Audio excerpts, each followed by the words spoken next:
Referee playing advantage here for that challenge by James Monyani. He's going to have to be a bit careful. Referee's making mental notes here, and he's just had a chat to the 25-year-old former Pirates fullback. Guy just left a foot in there, was unnecessary. Sharif had no threat whatsoever to the Chiefs' defensive structure, so sometimes you need to be careful. Just guide him. He's facing the wrong direction, but what is important that KAIZER Chiefs don't allow Zamalek to get their rhythm, to get their tempo going, this passing tempo. This is what they're trying to do, and once they get that going, they can become a bit of a threat. But I must say, Chiefs have done extremely well in defending. They need to do this for the rest of this first half, moving into the second half. As long as they don't concede in the first half, I think it will be mission accomplished for the first half. Touch through by Juan Alvina. He's 22 years old, signed from Alexandria, the young Brazilian. First time in the starting lineup. He's shown his influence. See, it's a tendency where we see a lot of Brazilians signing in Africa. Sundowns is another team that have signed players from South America. Another handball this time in favour of KAIZER Chiefs.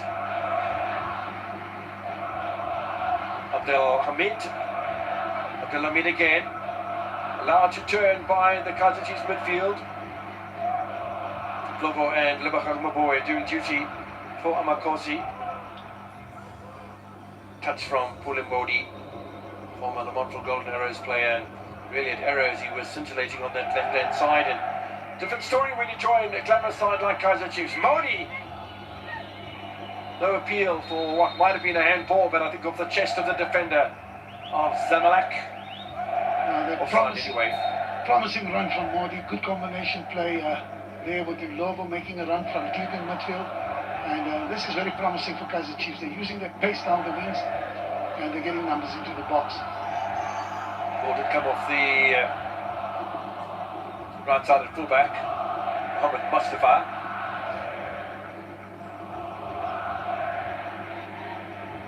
Menzi, a little bit slow on the turn, but space for Kamal.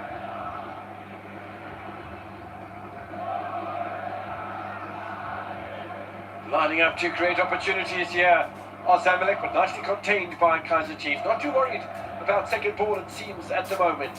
Ball nicely won back by Pule Modi.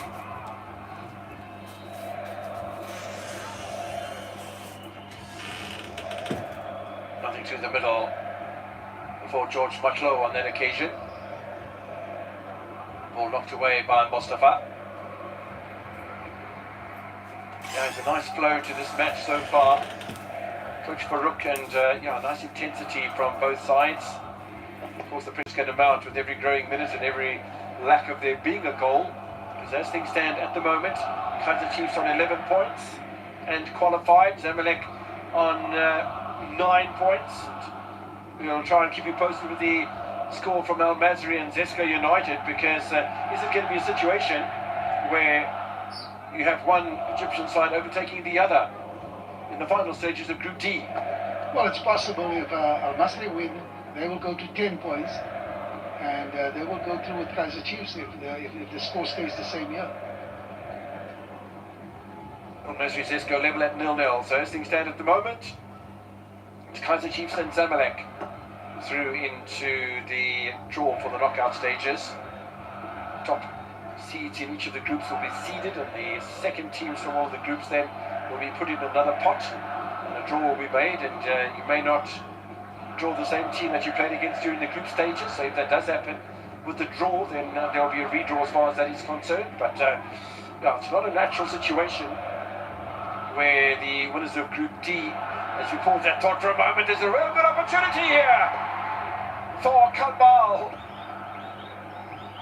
Peterson not forced to make a change, a save, I beg your pardon. That's a really good chance for Zamalek. Well, once again, they build up with a combination play, good combination play, goes to the left, should have come across Peterson, instead he went near post, and an opportunity there, missed. Look at the anguish from the Palestinian-born Ode Dabach, who was just in front of Kamal. A little touch inside, and the Bach, who's already scored 1 goal during this campaign, felt he was in the better position, but don't they always?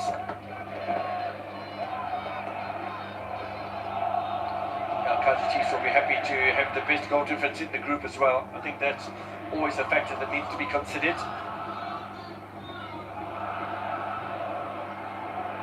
Space again for Manzi.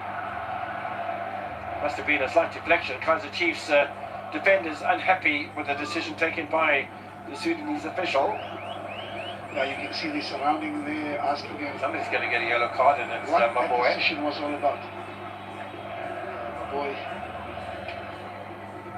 obviously questioned the decision. Let's look at it closely and see what did the referee blow for. Ball played through, ball in the air. I didn't see anything there.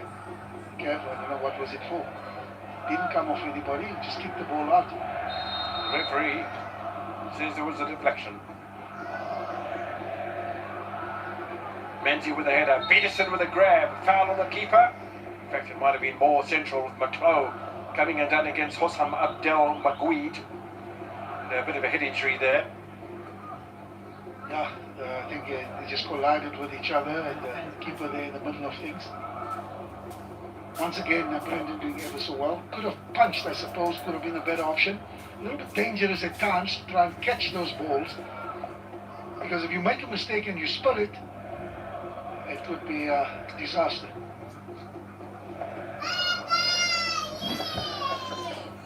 Simango there, not positioned well for this. He made a meal of it. Should have at least dropped a little bit back. Dealt better with the header clearly. Looking for the deflection. I don't see it. I don't see it. Clearly, the wicket got it all wrong. Corner was given, but danger reverted from KAIZER Chiefs.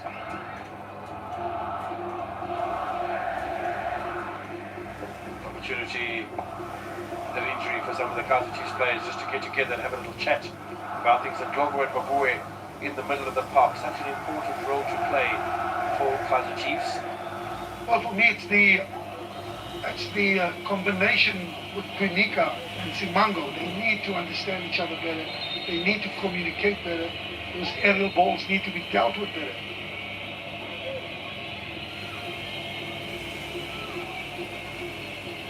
Seems to be okay. George McClough. Probably playing at Dubai Birds, Morocco Swallows. And as I said, one of 3 players making their debut in the starting lineup. McClough did play once as a substitute. Marco 3 times as a change play, and James Munyani twice. So they have been part of the squad setup as far as KAIZER Chiefs are concerned. And he brought in for specific roles in the need to play, and already we see now George McClough is assisting the Lebo and the Silva in playing a very solid forward role so far. KAIZER Chiefs have kept the crowd a little bit silent, not as enthusiastic as they were at the start. We've got a goal for KAIZER Chiefs, and the stadium will go all very quiet. KAIZER Chiefs have only suffered 3 losses in the entire season so far. 1 in the league, 1 in cup competition, and the very first match against El Masri, they also lost by 2 goals to 1. And hi guys, hi. As domestically is concerned, KAIZER Chiefs one of those sort of underrated sides, because Orlando Pirates, with their win earlier today in league competition, have extended their lead as far as the South African Betway Premiership is concerned. Remember, Lady Sundowns always contenders, and 8 times in a row they've won the South African Premier League. But KAIZER Chiefs are just lurking there and thereabouts, and I'll tell you what, it's an ever-improving setup at the Black and Gold. Manzi, lots of work to be done by Simango. Signed from Teagues Galaxy. Before that though, one of players that left Highlands Park, or was part of the transfer of that status from Highlands Park to Teagues Galaxy. Got the plum signing to KAIZER Chiefs and playing in the CAF Confederation Cup. Manzi looking for the flick on as well. I think the ball eventually did come off a KAIZER Chiefs player, but Brandon Peterson is a pillar of strength. Well, I tell you, anything in that 6-yard area, Brandon will take care of it. The Chiefs have the luxury of having a keeper that bosses that 6-yard area, and in fact, he's been, for me this season, he's been the KAIZER Chiefs player of the season. 13 clean sheets in all competitions. That's a nice ball one in the midfield by Amakosi. This is Lilepo playing a little deeper maybe than what Chiefs want, and then Butlow as well goes back to Peterson. Opening 20 minutes of this CAF Confederation Cup encounter in Group D. Important one as well, massively important. Coming into the final round, KAIZER Chiefs 2 points ahead of Zamalek, a further point ahead of El Masri. Zesco out of the mix as far as winning the group is concerned, but certainly not out of the mix as far as being able to cause issues as they did last weekend against the Zamalek side down in Zambia. Look, Zesco is just playing to fulfill the fixture, but they've had an influence on this particular group, you know, in the 2 games that Chiefs they beat them. To that point, Chiefs had 1 point at the start of this campaign. And then Chiefs went on to beat Zesco twice, back to back, and then did so well in beating Al Masri. So out of 3 games, they got 9 points, and in the first 2 encounters, just 1 point. So yeah, this is how you play cup football, and Chiefs have done ever so well. If you take that form again back to the domestic fronts for the South African Premier League, the Chiefs are certainly are improving. First save made by goalkeeper Al Mahdi.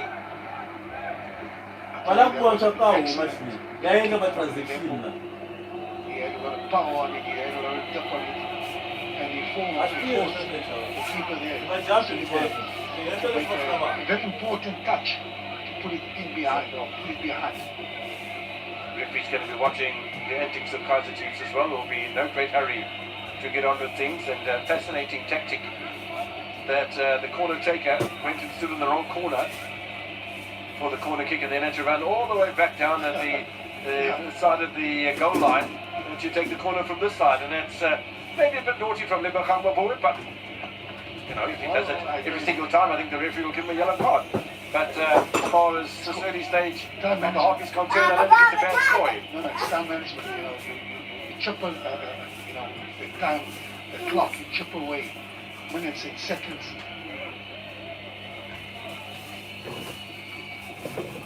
This is what the North Africans do so well. They manage the game, especially if they are in the lead, in pole position. For the Sundowns player, Lebachamba Boyd. Corner easily managed by Zamalek.